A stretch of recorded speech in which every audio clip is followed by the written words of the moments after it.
In this story, the protagonist is unnamed because of the second person point of view. He's also going into 9th grade.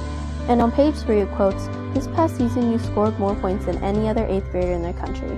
You were second in assists." And because he is tall, thin, and Hispanic, he is discriminated a lot on and off the court. And school comes easy for him, but he doesn't try his hardest, and he spends every few minutes playing basketball because he thinks that this is his way out of becoming a factory worker. On page 17, you can really tell how intelligent he is and how much everyone pushes him to become a scholar because of all the imagery and figurative language that enhances his interest for basketball. The beautiful symphony of squeaking sneaks and grunts and the thud of body mean body. Each man's heavy breath and eyes are like a portal to his mind. Since he isn't from a fortunate family, everyone in his family works hard in factories every day, and so he thinks that basketball is his way out of his poor neighborhood and way of life.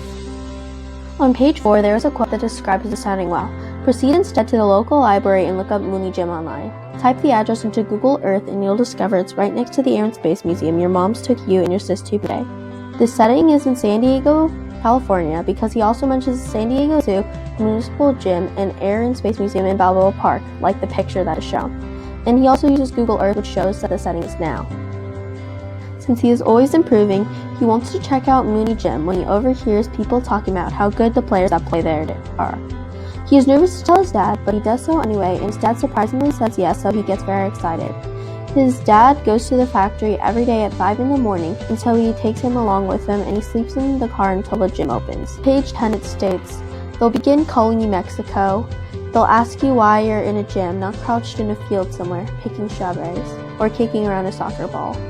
They'll tell you that you're too young to ball with them." Everyone in the gym is very racist and discriminates him for being Hispanic and for being too young. And one day, a policeman finds him sleeping in a car before the gym opens, and he almost pulls out his gun on him. And so he and his dad have to explain himself until he finally leaves, just because he is Mexican. The best player, Dante, tells him he has to leave, but when the protagonist refuses, Dante challenges to a game, and if the protagonist wins, then he can stay, but if he loses, he has to leave. When he wins the game, he tells him to leave, but then a guy named Slim takes him on a squad to play. And Dante says on page 18-19, "You want to get in games, you don't just sit there like a punk, alright? You stand up and challenge the baddest dude in the gym, someone like me. Then you do your thing. Understand?" Eventually, all the players accept him, and Slim invites him to lunch, but he turns it down because he knows that he is struggling in his home life.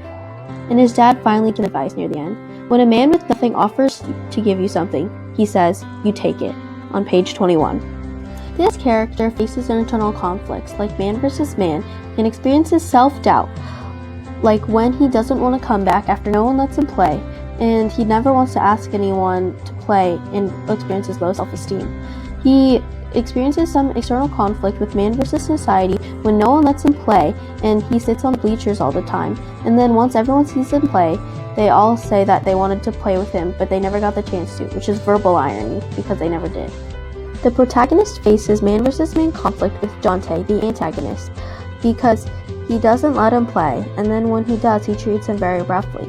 But he eventually gives him advice, and the conflict is solved, and he goes to his freshman varsity basketball games. He also has a conflict with his dad because he was too scared to ask his dad to go to the gym, and his dad never gave him advice and always laughed at him.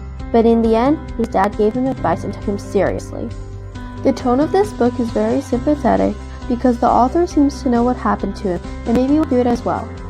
On page 7 it says, "This Mooney Gym summer isn't going to be some kind of continuous loop of one shining moment. There will be low points too, on and off the court, trust me." Since he includes a loop and it switches from second person to first person with a me, it seems like this author went through this and can understand, and maybe this is his own experience. The mood of this book is positive when he is able to go to the gym, but then it shifts to negative when he's never able to play. Then it goes to positive again when others want to play with him, so the two moods of this book are jubilant and poignant. On page 5 it states, "Know that when your alarm starts blaring at 4:30 the next morning, you're going to have no idea what's going on." This shows off the things, the unique point of view, which is second person, which is very uncommon, as well as future tense, which is uncommon, and the informal diction, which shows off the uniqueness of the author's voice. And the theme is about perseverance because in the book, the protagonist never stopped trying as achieving his goal at playing at Mooney Gym. The story is a must-read that everyone should read across cultures and across times, because it has very important messages that many people may not know but can relate to, as well as the storyline and characters. And it also has unique perspective, tense, and diction, which makes it even more relatable. And there are many other short stories in the book that's shown on the left that you should also read, so please go check out Flying Lessons and Other Stories.